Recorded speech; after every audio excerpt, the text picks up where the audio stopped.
This was definitely a frenzy. Essentially, the person went berserk. A vicious slaying. People were terrified. People need a reason that bad things happen. A dark mystery with multiple suspects. They were sisters, but there was no sisterly love. I'm just thinking, what do I do if he freaks out? There was a lot of hate. There was a lot of discontent within that family circle. The truth will be revealed. What stood out to me as this crime scene is there was no rhyme or reason. It just didn't make sense. If he did this, he needs to pay for it. Every day in North America, dozens of people are murdered. The key to solving the toughest of these homicides lies in the final 24 hours of the victim's life. To crack the case, detectives must reconstruct that critical timeline. The minutes and hours containing evidence that can help unlock the mystery and catch the killer.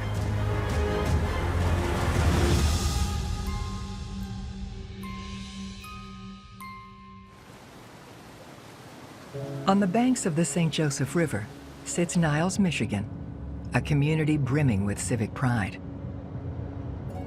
So Niles it's a small town.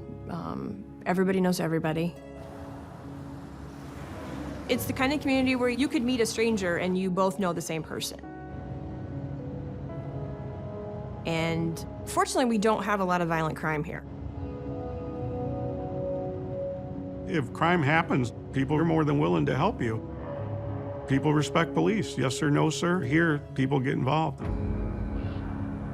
But on one cold February afternoon, something so shocking happens, no one knows what to do.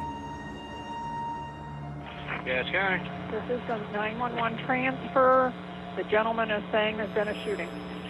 Okay, where's the suspect at? There's no suspect. Their door was open. We were trying to find them all morning. And they were supposed to be at work, and I walked in the house, and they've been shot.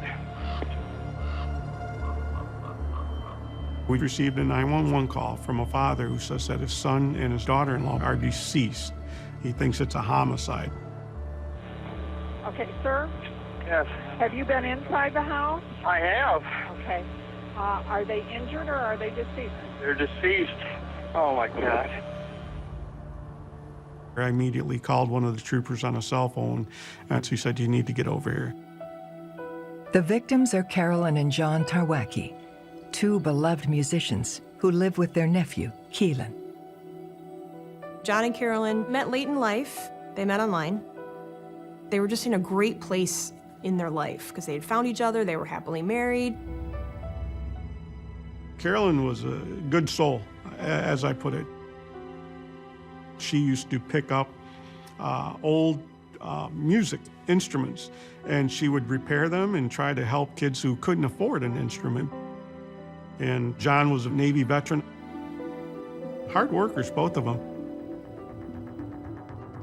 Tasked with investigating their deaths are detectives Fabian Suarez of the Michigan State Police and local detective Kristen Daly, who has lived in this community for 20 years. When we arrived there, that's when the light bulb went off for me that, oh, these are people that I know.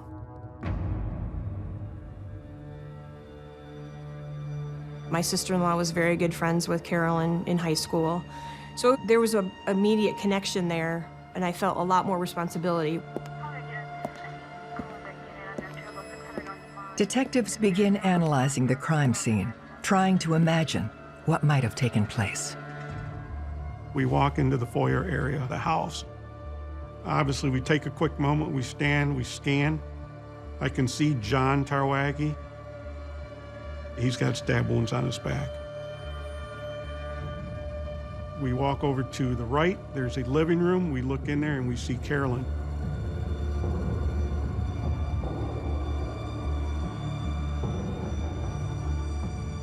We look to the left, there's a bathroom there. One of the first things I notice is there's a towel on the floor with hair clippings, and there's a razor on the sink. So to me, it tells me he was shaving his head. My gut feeling is the killer is confronted by John.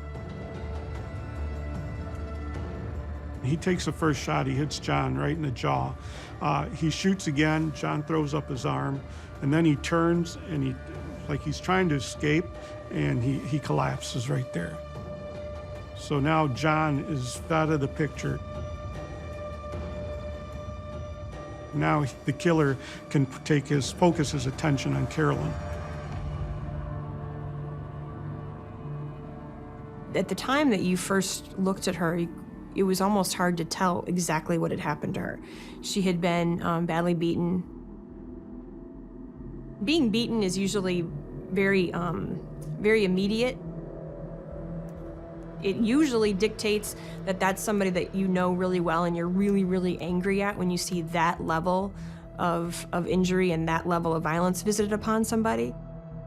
And later it was determined that she was both stabbed and shot. And that's an extreme level of violence against the nicest person that you would ever meet. It made absolutely no sense. To find out who ruthlessly killed this loving couple, police must reconstruct the final 24 hours of the Tarwackis' lives. A timeline's important in every homicide case. You have to know where all your players are in any given moment to either create an alibi or to break an alibi, to set your timeline so you can discover when was their vulnerability, when did the murder occur. Investigators start building John and Carolyn's timeline by interviewing the person who found them, John's father.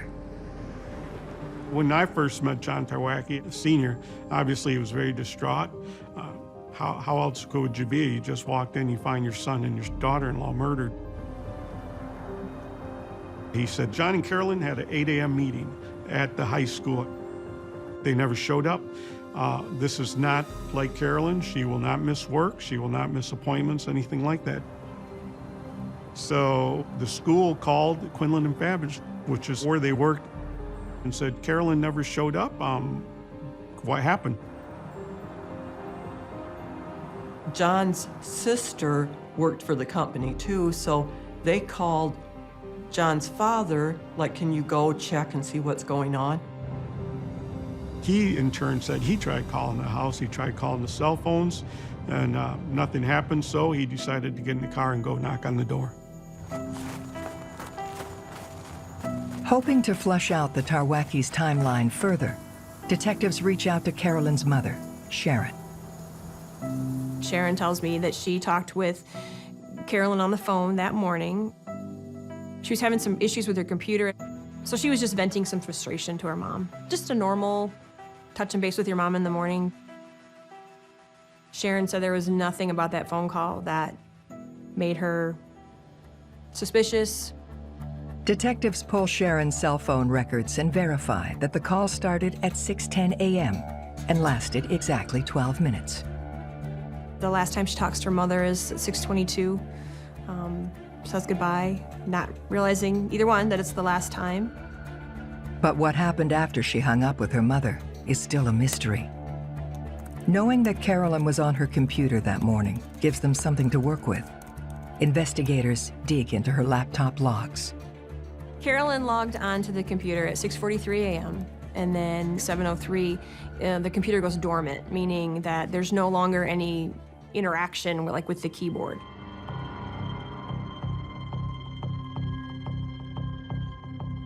Every time you hit a key on any device, there is a record of that. And when we see habitual use and ongoing keystrokes and then a sudden stoppage, that stoppage point serves as a great start for what happened next. Were they interrupted? Were they pulled away from the computer, or were they actually murdered at that particular time? Based on when the computer goes dormant, Carolyn and John could have been killed any time between 7:03 a.m. and just before their bodies were found at 12:45 p.m. The bodies are sent off for autopsy, and the forensics team starts scouring the house for potential murder weapons. We're looking for a knife, and we're looking for a gun at that point. We don't know if he used one of the kitchen knives. So we took all the knives that looked like they could have been used for the murders, and we sent those to the medical examiner. As they continue to work their way through the crime scene, investigators struggle to come up with a rational theory for the murders. What stood out to me as this crime scene is there was no rhyme or reason. There was no sign of any forced entry whatsoever. There were valuables laying around. You could think it was a breaking and entering. Someone had gone in to steal things, but there was computers, there were laptops, iPads, cash money laying around. There was even prescription drugs in the medicine cabinets. It's not until they make their way to the back of the house that the first clue into the identity of the killer reveals itself. From where we're standing, I can hear a dog going crazy, and it turns out this is Wrigley, a 200-pound Mastiff. The Tarwackis had a large dog. It was ginormous, and it was on the back porch area. And so in their kitchen, you turned and you could either go down the basement or you can go out into a back porch. Once we get to the back door, that's when we see footprints. One set of footprints coming in, one set of footprints coming out. The footprints showed that somebody had entered and exited through the back door, which was unusual because they would have had to get past that dog. And that dog was incredibly protective of Carolyn. So normally, if you are a stranger and you open someone's back porch door and you are greeted by a large Mastiff, you turn around and walk away. You don't continue to enter the home. And if it's a stranger, why is the level of violence on Carolyn so great? That told us that it was somebody that they knew. Now, they're hoping this path will lead them to the killer's doorstep. You have to work fast, you gotta work furiously, because if he did it once and he did it twice, he can definitely do it again.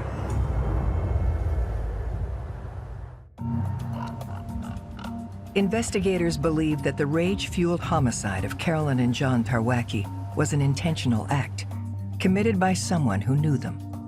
A crime like this could be really devastating for a small community. The word would get out, and it would likely take over the town within a few hours. There would be a sense of, we're all in danger, who's next? The only piece of hard evidence investigators have from the crime scene is a trail of footprints at the back of the house.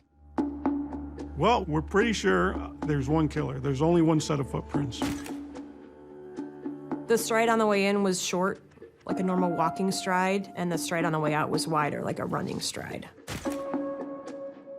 It tells us that, we know when he approached the house, he was calm, and when he left the house, he was agitated and fleeing because he had just committed the murders. Once we get photographs, they are able to get us a good shoe size and a very good tread pattern. You could actually look at the picture and see 12 in the shoe impression, so we knew it was a size 12 shoe. We were able to confirm that it was a Route 66 shoe that was put out by Kmart, but discontinued in 2008. So this tells me this person's wearing old shoes that were cheap, basically. It's not a person that has a lot of money, that's spending a lot of money. Using the footprints, detectives follow the killer's path. There's an easement. Nobody really knows, unless you're from that area, you're not gonna know that easement there. It's kind of like a power line easement. So those footprints, we were able to follow them away from the house towards what's Yankee Street. So we do a neighborhood canvas. It's just as it's called. We go to every door within a mile, north, west, south, east, every direction. We knock on the doors.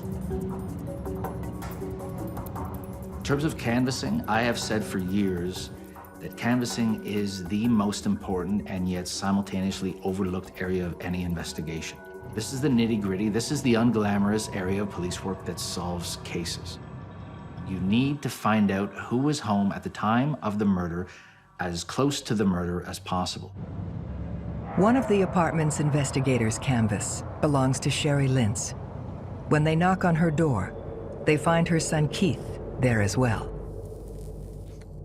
Keith is known to us. He's had many, many problems with law enforcement. We know the Lentz family. They're just a lot of family members have been, unfortunately, been on the wrong side of the law. Detective Suarez consults local detective Daly on whether or not she thinks Keith could be a person of interest. I'd heard the name. I knew that he was in trouble and had been in trouble and had a criminal history, but I wasn't familiar with him like being connected to the Tarwackis at all. Investigators question Keith about whether he knew the Tarwackis and his whereabouts that morning when they were killed. Keith Lentz says he may have walked past the residence and may have waved at John Tarwacki, but he says no, he doesn't know him. And Sherry Lentz, she's able to confirm to us that Keith was at the home at 8 a.m. She said she woke up to go to work and Keith was asleep on the couch.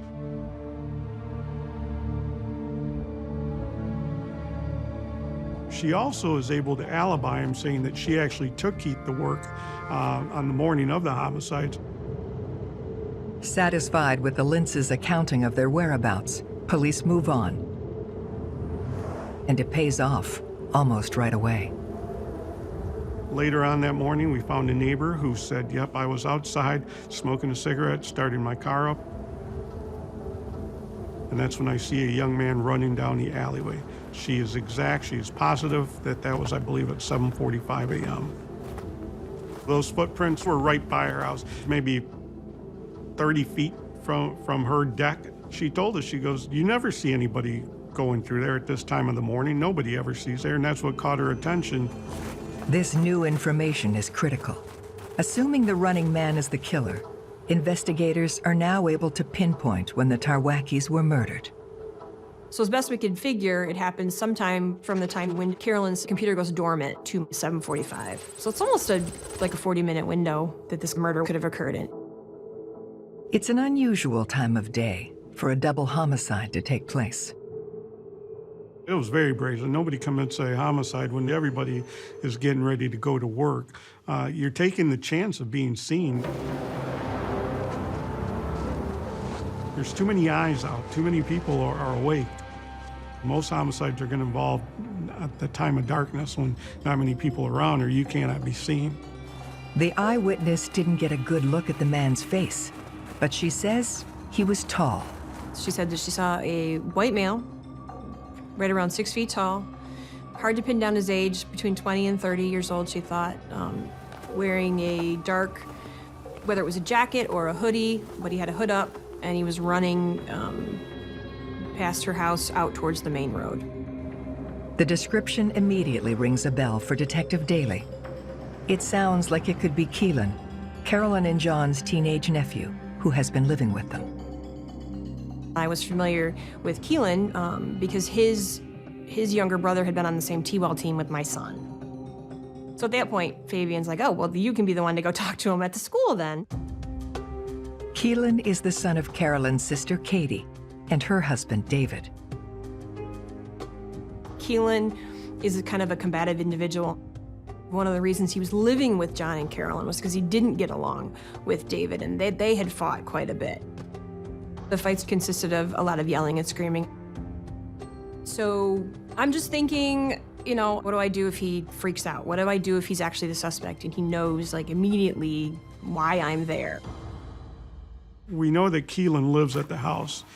He automatically becomes our first suspect because he was probably the last people that saw John and Carolyn alive. So I asked Kristen Daly to conduct the interview because I wanted that female perspective to talk to him, probably get more information. We have to determine as quickly as possible, is he involved? Did he commit the crime? Does he know who committed the crime? When I got to the school and they brought him out of his classroom, he looked confused. He knew who I was, but he couldn't really figure out why I was there. Keelan's sitting there and he's looking at us. I could just see the conflicting play of emotion on his face. And then Fabian tells him exactly why we were there. He said, John and Carolyn are dead, and we need to talk to you. And Keelan completely melted down. He just completely had a breakdown right there. I said, I need you to go through your morning. I need you to tell me exactly what you did. I need you to tell me exactly, as best you can remember, what time things happened. He told me that his Aunt Carolyn woke him up in the morning, shortly after 6. He leaves the house about 6:30 in the morning, and his grandmother lives 2 doors down from John and Carolyn. So at 6:35, he goes to his grandmother's, talks to her really quick. He grabs some pop and some beef jerky. He's there for maybe not even 10 minutes, if that long, because he catches the bus then at 6:45. Detective Daly checks Keelan's alibi with his grandmother, Sharon. Sharon says she gets off the phone with Carolyn at 6:22. Keelan shows up within 5-10 minutes of that phone conversation to Sharon's home. Keelan is calm, he is clean, so he wouldn't have had time to commit those murders, and he would have been a mess physically. We follow up with the school with the times the bus is there, cameras in the school. We know he walked into the school. We talk to the teachers. We know he walked into the classroom. He had a backpack, and there was an empty pop bottle like in the outside of his backpack, and also a bag of jerky. So that corroborated his story.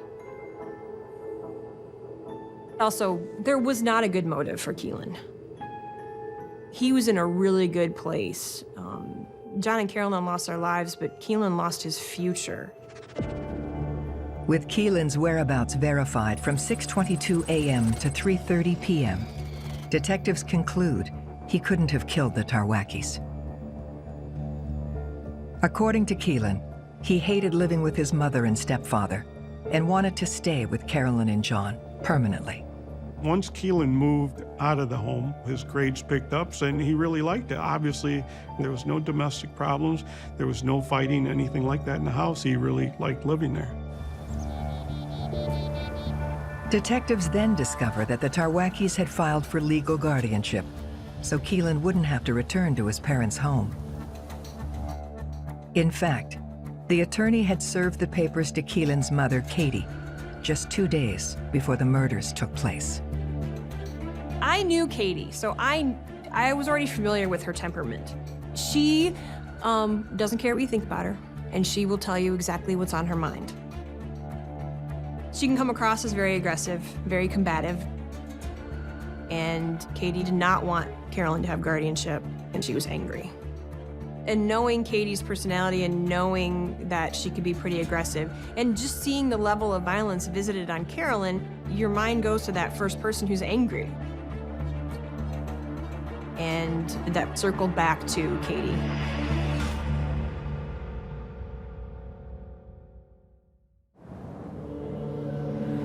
The investigation into the brutal double homicide of Carolyn and John Tarwacki is zeroing in on Carolyn's sister, Katie. When we interview Katie, basically what she tells us, growing up, Carolyn was treated better than she was. They were sisters, but there was no sisterly love. Katie despised Carolyn. She tells us, hey, I didn't kill my sister, but I'm not gonna miss her. She told me, I've always believed that Carolyn was trying to take my son because she didn't have kids of her own. And she really believed this, so obviously this raises a flag. It almost seemed like she didn't care. A normal person, you tell them that their brother or sister has died. It doesn't matter if they fought 20 minutes ago, they're devastated. This is their sibling, this is somebody they love. And she didn't act like your normal sibling to a victim of a horrendous crime. She's a little detached. When people don't react as expected in a police interview, it immediately throws up a red flag. Why are they acting this way? Are they potentially involved in this crime? Do they dislike, a person enough to commit an act of violence? And in this case, you're wondering, could this sister have engaged in something violent towards this couple?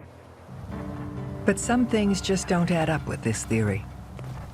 The eyewitness said she saw a man between 20 and 30 years old fleeing the scene, not a middle-aged woman. And she said this happened at 7:45 a.m. Katie actually lived pretty much next door to me. She is a bus driver for this same school district, and she drove the bus past my house every morning. So we were able to confirm with the bus garage that yes, Katie showed up to work, she came on time, and she was driving her bus. And there just wasn't time during a bus route for her to stop at the house and commit this murder.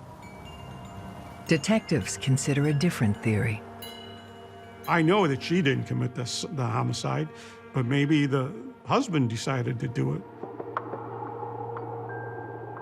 Through police reports, we know that David drank. We believe he had a drinking problem.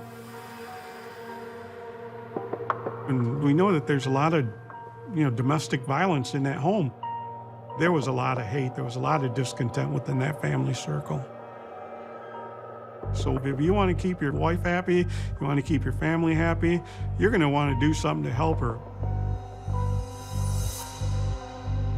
David was quiet to Katie's, more bombastic, volatile personality, but nobody had any doubt that if she'd asked him to do this, that he would have done that for her.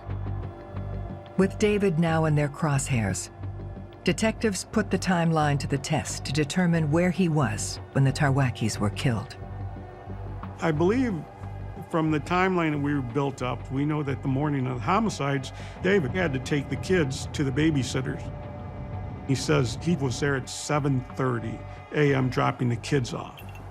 We go to the babysitter, and we were able to substantiate his whereabouts. He works in South Bend, so it takes him almost 20 minutes to get to work. He started work at 8 a.m. We follow up on his work. We know that at that work, they actually have palm scanners to get into the building. We know that he put his palm there, that he scanned his palm, and we know that he was at work.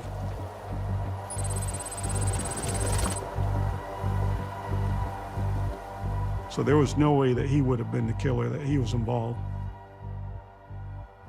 Having eliminated from the suspect pool all three of the people closest to the Tarwackis, detectives are stumped. There were so many things about this case that didn't flow up from a normal investigative standpoint. We were still really focused at that point on this is somebody that they knew, somebody that was angry with them.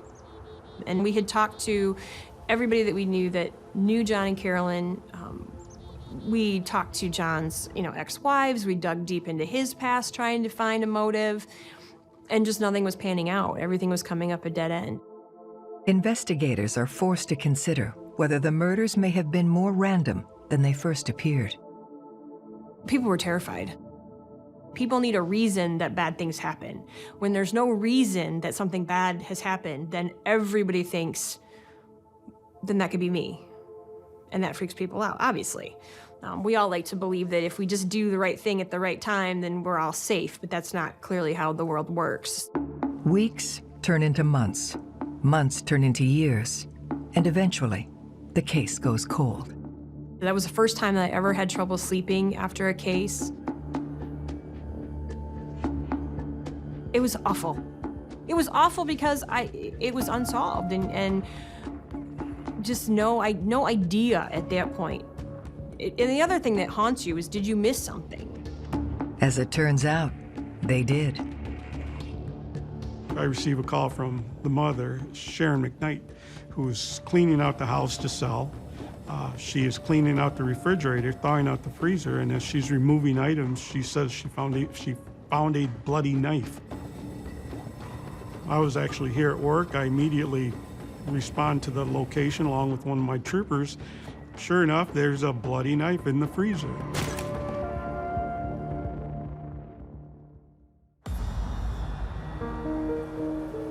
Investigators have just discovered that they missed a key piece of evidence while processing the murder scene of Carolyn and John Tarwacki, a bloody knife. The sickness feeling that goes over you is like, wow, how did we miss that? We missed it. So, I'm the lead investigator. I have to take responsibility for everything that goes wrong. So, yeah, it's my responsibility to make sure everything was done. It wasn't done properly. The knife is processed. DNA shows that it is Carolyn and it is John's blood on the knife. But unfortunately, there is no third party. We were hoping maybe to find DNA from our suspect that could be identified, but there was not. Just when things couldn't seem more hopeless, Detective Suarez receives a call that breathes new life into the investigation. Patricia Wiles was a local young lady. She had a run-in with the local police officer. She was stopped. She was arrested, I believe, for driving with a license suspended. When they brought her in and they booked her, she told them, "I'd like to talk to the detective who's in charge of the Tarwacki homicide because I think I have information as to who killed them."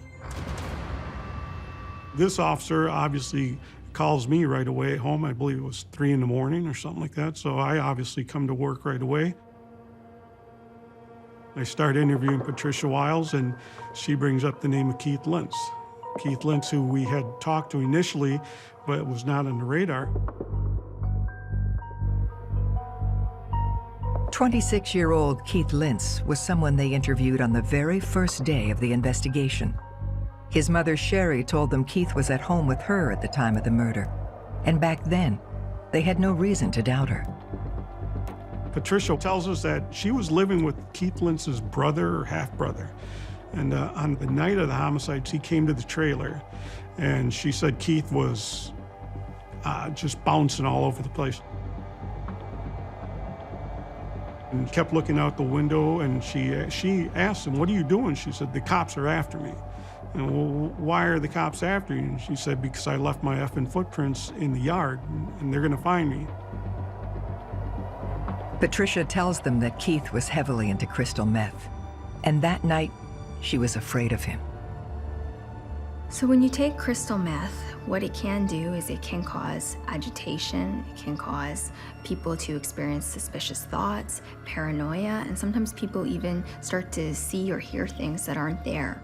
And all of this combined can make social interactions to be very unpredictable with these people. They become very emotionally disinhibited, emotionally dysregulated, and sometimes engage in erratic behavior and, in some cases, explosive violence.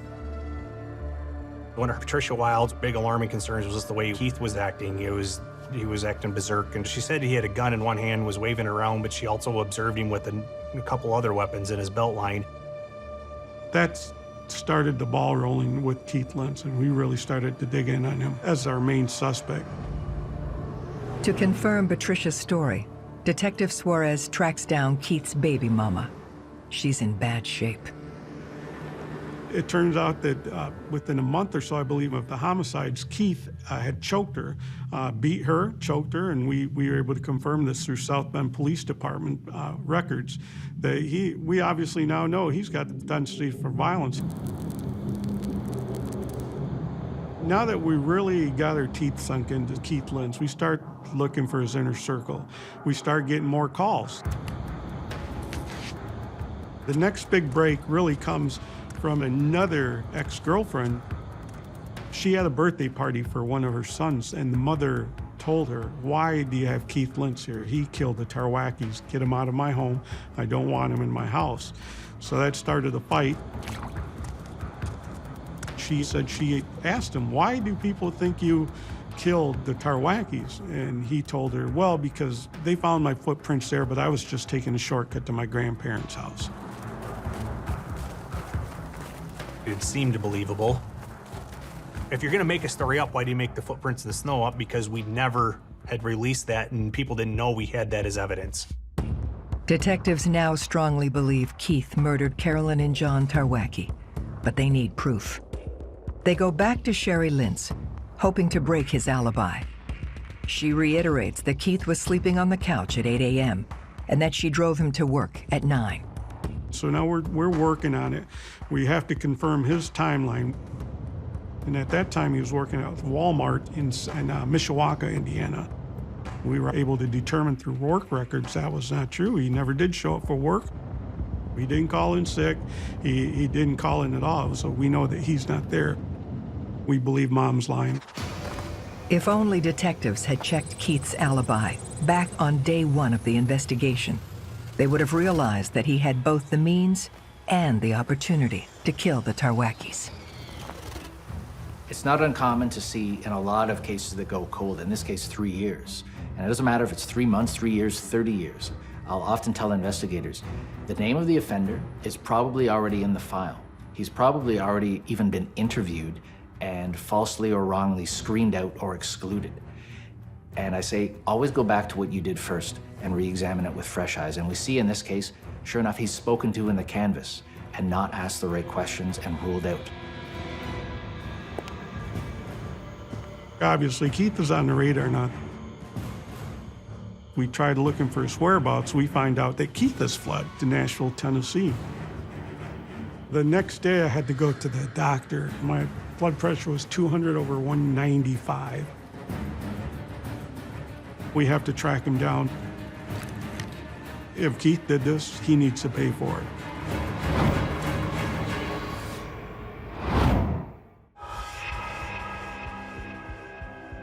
Investigators believe Keith Lentz killed Carolyn and John Tarwacki. After an exhaustive search, they finally track him down in a Nashville jail, imprisoned on some minor traffic charges. So Keith and I have history. He doesn't like me, I don't like him. There comes a point in time where you really have to suck up your ego as an investigator. As much as I want to go interview Keith, I know that if I go, he's not going to say a thing. So I sent a couple other detectives to talk to him. They do lengthy interviews with him. He denies being involved. But he also thinks that he can beat a polygraph, and he volunteers to take polygraphs. He failed both tests miserably. So we know that Keith is our main suspect, but we don't have that final nail in the coffin. But then, they get a phone call from a man by the name of Shane Zimmerman. He says he's got information about the homicide. Shane Zimmerman is hitting the lotto, hitting all 7 numbers in the Powerball. It's just something that you don't expect out of the blue to come, even though we are on the right trail. Shane Zimmerman describes himself as a childhood friend of the prime suspect, Keith Lentz, who just happens to be sharing a cell with him at this very moment. Shane says, Keith told me he did it. He can't take it back, but he says he did it, and he was crying one night. He's in his bunk crying. And Shane says, what's wrong? He says, I killed him. I killed those people. He goes, they didn't deserve to die, but I can't take it back. In order to secure a conviction, investigators need Keith's confession on tape. Shane Zimmerman didn't want anything. He said, I've screwed up my entire life. He goes, for once in my life, I'm going to do something right. Shane agrees to wear a wire and heads back into the cell. But we told him, don't ask questions, you don't interrogate, you don't interview. You just act as a listening post. If he wants to talk about it, you talk, you listen.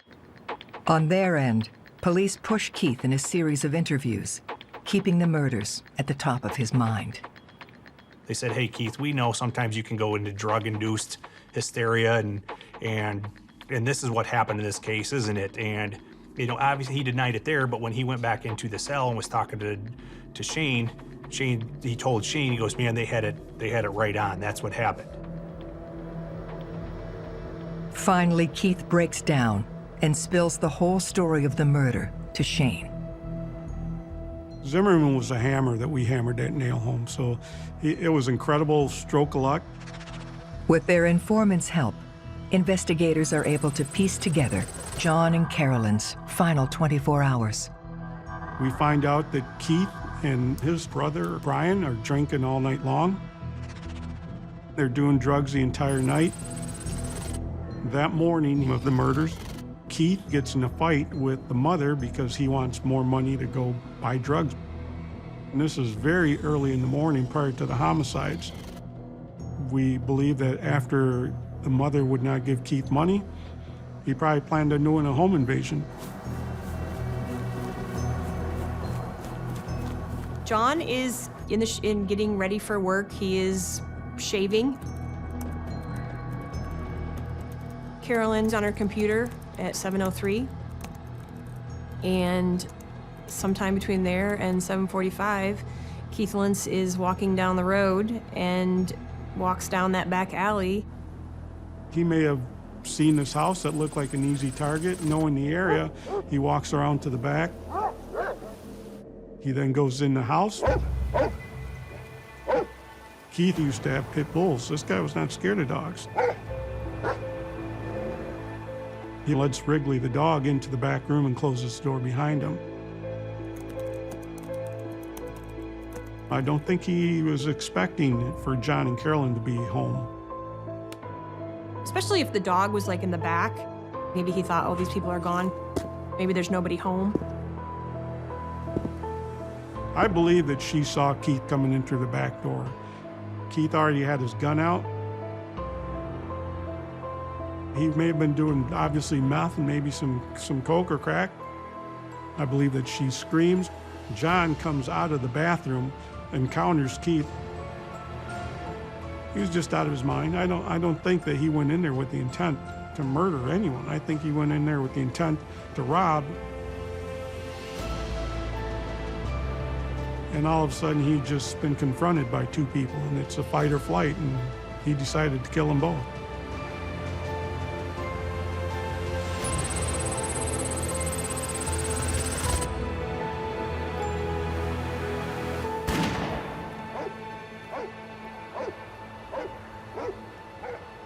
I think my biggest takeaway from this case was not to prejudge what you may see at a scene.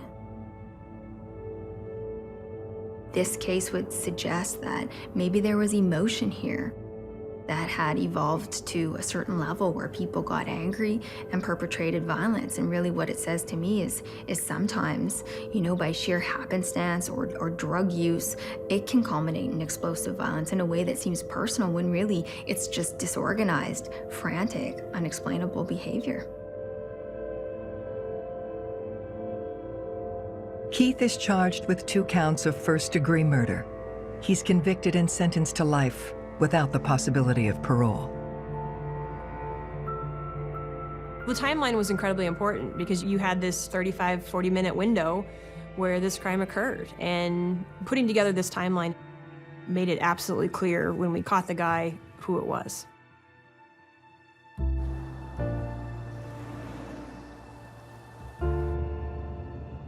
As the father, John Tarwacki, said, there is no closure, and I also believe there is no closure. You may get a conviction, but it's not going to bring your kid back. It's not going to change anything. Every time Christmas comes around, every time a birthday comes around, they're not going to be there. But what sticks with me most about this case is just how senseless it was. These were 2 normal people getting ready for work, and somebody made up their mind that they wanted something and was going to do whatever they could to get it. It's senseless. It made no sense. And it still doesn't, even after all this time. I don't know how you recover from that.